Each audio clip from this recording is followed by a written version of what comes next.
Assalamualaikum warahmatullahi wabarakatuh. Perkenalkan, nama saya Dia Putri Ramadeni dari Program Studi Informasi Perpustakaan dan Kearsipan Fakultas Bahasa dan Seni Universitas Negeri Padang. Di sini saya akan menjelaskan tentang pemberkasan arsip menggunakan sistem geografi. Baiklah, yang pertama kita masuk ke dalam pengertian sistem geografi.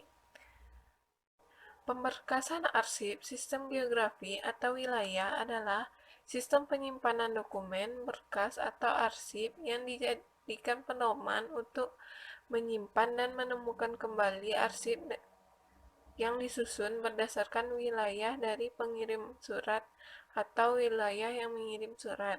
Penyimpanan berkas atau arsip yang dipergunakan dalam sistem geografi atau wilayah adalah serangkaian pembagian wilayah yang disesuaikan dengan kegiatan badan usaha atau jasa di wilayah yang dipergunakan.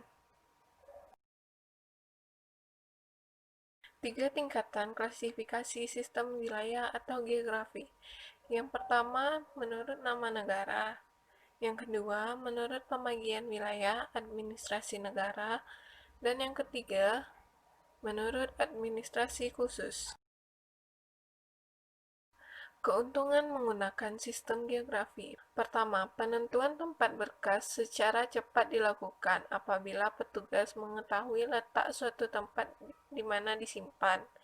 Yang kedua, dapat diketahui dan diperoleh informasi untuk masing-masing daerah berdasarkan berkas yang disusun. Yang ketiga, perkiraan aktivitas berkas dapat diketahui dengan melihat seberapa sering berkas tersebut digunakan.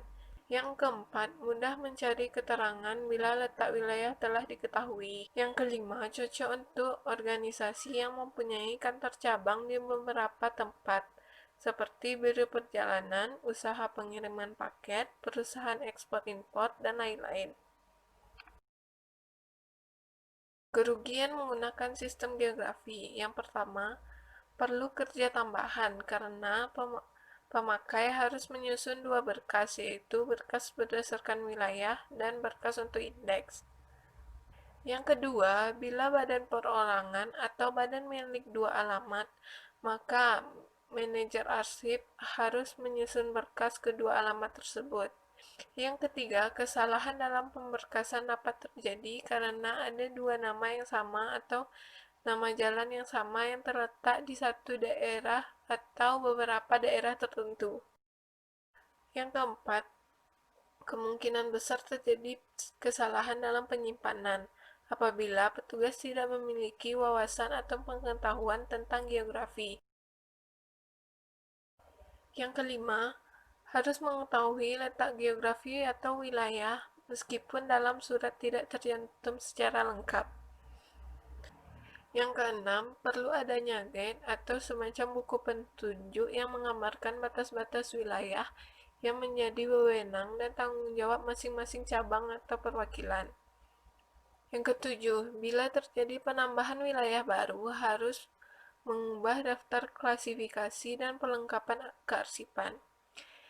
Yang kedelapan, tidak cocok diterapkan untuk seluruh unit organisasi. Selanjutnya, kita masuk ke dalam cara pemberkasan arsip menggunakan sistem geografi. Di sini saya memiliki 5 contoh, dan kelima contoh ini berasal dari daerah yang berbeda-beda. Dua arsip ini berasal dari satu daerah yang sama, yaitu Kecamatan Ampeangke, Kabupaten Agam, Provinsi Sumatera Barat. Ya, arsip yang ini berasal dari Kecamatan Tujakoto, Kota Tebo, Provinsi Jambi. Arsip selanjutnya berasal dari Kecamatan Jombang, Kabupaten Jombang, Jawa Timur. Selanjutnya berasal dari Kecamatan Ciputat, Kabupaten Tangerang Selatan, Banten.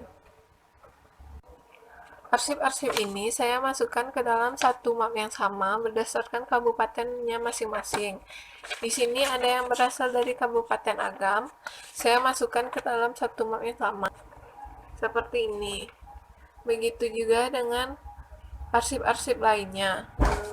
Setelah memasukkan masing-masing arsip ke dalam map berdasarkan kabupatennya, Lalu map-map ini akan saya masukkan lagi ke dalam map berdasarkan provinsinya. Setelah memasukkan map-map yang sebelumnya berdasarkan kabupaten ke dalam map yang berdasarkan provinsi, lalu semua map-map ini bisa langsung dimasukkan ke dalam laci-laci berdasarkan pulau-pulaunya. Penjelasan saya mengenai pemberkasan arsip menggunakan sistem geografi. Kalau ada kata-kata saya yang salah, saya mohon maaf. Assalamualaikum warahmatullahi wabarakatuh.